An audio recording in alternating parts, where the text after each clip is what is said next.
Coming to you because you mentioned and described Murray's law. Coming to Murray's law, right now some people believe that we have been able to place more and more transistors in an same surface area chip, and we have been able to make them compact in many ways. We are even right now, so we are right now placing transistors in 3D way. Like initially, like for instance, Yeah. if we have an chip, we are covering transistors on the surface area. But right now, we are working on depth as well. So we are providing these transistors into the depth as well. So we are able to get more power out of it. And then there's an other aspect that we are making transistors smaller and smaller. Then there are some other effects which kind of can hamper the performance of transistors, because there are some atomic limitations which fascinatingly some people have been able to mitigate them as well, which is great to see. But the main question that I really here have is, some people believe that the Moore's law is coming to right now and sort of end. So the computational capability that can increase right now is coming to a plateau.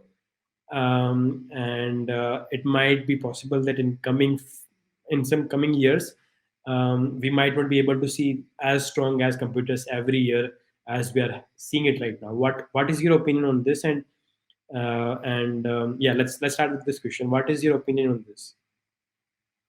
You see, speaking of More's law was utilized as a template altogether and is being utilized as a template. What I mean to say is, in order to increase the capability of our computation, we are not optimizing the architecture of that particular chip.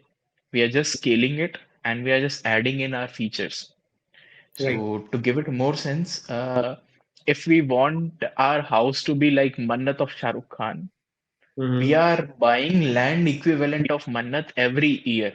Mm-hmm. So over due course of time, yes, on paper we have increased our capability of holding land from let's say 20 by 50 feet all the way till acres. But then Okay. have we optimized its interiors as what Mannat looks? That's the question that is still there. To give it more sense, by scaling the architecture, we were able to leverage our requirements of computation. But then we hadn't had innovated onto our internals of those architecture. To give you sense, we all have computers at our home. Mm-hmm. So we have either of x86, that is an 8086 based architecture, and AMD 64, that is an 64-bit architecture.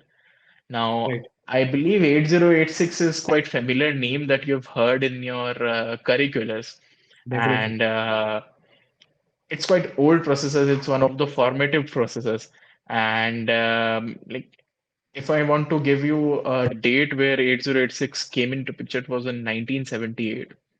So from 1978, aren't we able to build something that is equivalent to 8086 and beyond? That's one question. And to give you more perspective, atomic sizes would come into picture after a while with this scaling property. You see, currently we stand at 3 nanometer. We are Right. able to optimize the architecture in third dimension. The latest invention happened to be GAFET, Gate All Around Field Effect Transistor. Right. And what this nanometer means, to give a more perspective to audience, there are three terminals into a transistor. They are known as source, drain, and gate. So it's the distance between drain and gate, the two extremities of terminals of a transistor. So it's the distance between them. After a period of time, if you look at fundamental level, what it is one atom or the other. And I don't want to go into quantum mechanics of it. We all have read Bohr's atomic model. It's more circular in nature. And there's this mathematical equation that gives us the radius of any atom. So radius of fundamental hydrogen atom happens to be 0.529 angstrom. That is 0.05 nanometer. So if we scale by the speed at which we are scaling right now, This scaling would make us stop at I would say 50 or 25 years going forward. And that too, I'm talking in terms of hydrogen atom. What we Yeah. utilize in our semiconductors is silicon Yeah. multiplied by 14. So yes, the challenge is there in front of us in next 10 years. So what we can do is optimize architectures, and this has given us benefits. You see, in terms of laptop technology, Apple did really wonders by introducing this architecture known as ARM. Just So they've utilized this architecture known as ARM, Advanced Risk Machine. So as of implementation, it was different from 8086 based x86 and AMD 64. And what it gave was enormous power of 10 to 12 hours in real time in palm of our hands and made our laptops more portable. So by experimenting onto the semiconductors architecture, if they are able to get it, and to give you a comparison, ARM and x86 don't vary much in terms of their implementation. Only their fundamental way of operating instruction is changed. Not even their digital electronic aspect. One is in condensed instruction set code architecture, wherein instructions are condensed over due cost of delay of their execution. And one is reduced instruction set architecture, wherein number of instructions are reduced, delay can be managed. So right. by just implementation methods, we are able to achieve such differences. So yeah, going forward, when we will hit the plateau, we'll have to optimize on architecture level again to give it context.